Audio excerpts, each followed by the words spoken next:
Hey everybody, Coach Quirky here. Today I'm going to give you an update as to my ultra marathon progress thus far. We're going to talk about my ultra marathon progress this far. I am less than a month from race day, which is kind of terrifying because the countdown's on. That being said, it's also kind of exciting because it'll be over soon. Recently, I ran my 2 longest distance weeks ever in training. This past week I ran 100 miles. The week before I ran 90 miles.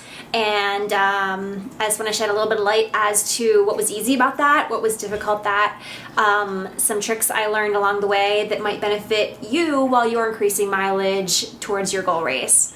Obviously 90 and or 100 miles is a lot. I think it takes most sane people to agree with me. Strangely enough, it wasn't nearly as hard as I thought it would be.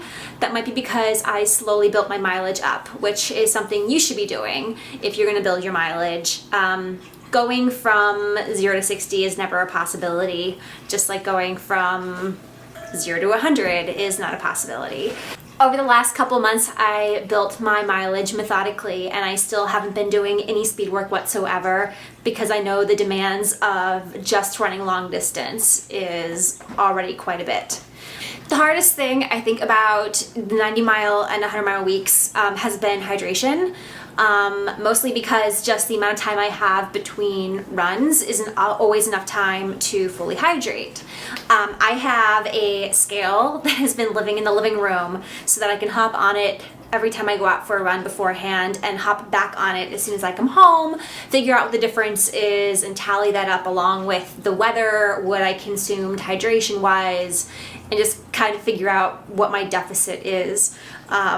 Last week with 100 miles, we also were hit with a couple really hot and humid days, and that made ultra training really hard.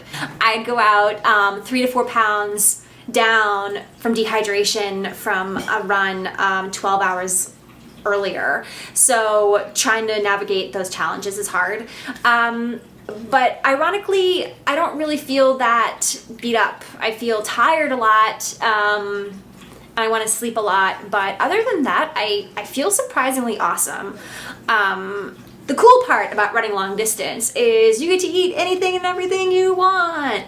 I will admit to you, the YouTube universe people, that I've been consuming about a pint of Ben & Jerry's ice cream a day, and or whole batches of pancakes with real maple syrup, and or pizza, and or boxes of macaroni and cheese, and or beer, and or just lots of calorically dense things.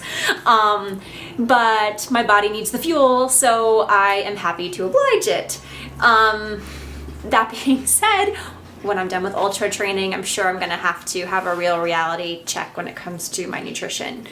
Navigating sleep habits has been a challenge between having to be up sometimes at 4 a.m. to coach and then also still having to coach at night and balancing then how do I get enough sleep and or rest for my own training when I'm working a schedule like that. Sunburns and tan lines, rocking some amazing sports bra tan lines. Spent a lot of quality time on the West Side Highway, a lot of quality time in Central Park, a lot of quality time listening to my jams, but I've been lucky enough to have some friends hop in for miles here and there, which has been awesome. This week's a down week, which is awesome. Ironically, I feel worse and more beat up today and yesterday than I did during my 90 mile week and my 100 mile week, which is a little bit ironic. I'm going to take at least 2 full days off from running this week, which will be great. Next week, with just 4th of July week, I will pack the miles back on, probably in the 70 to 100 mile range-ish. See how I feel, how my time management goes. And then from there, you know, we'll be 2 weeks out from race day. So at least 1 more week of really hard trainings in my future, maybe 2, and then the week before is pretty much rest. So when I haven't been running, I've been thinking about what food I want in race day, getting my pacers and my team together, all that fun stuff. So yeah, Philly, 3.5 weeks away. And as you can see, I just came straight from Central Park. I'm back to coaching the City Harvest charity team for the New York City Marathon 2014. Always running and or eating and or drinking and or sleeping these days. So that's it. Coach Quirky out. I will probably see you in Central Park or the West Side Highway since I practically live there now.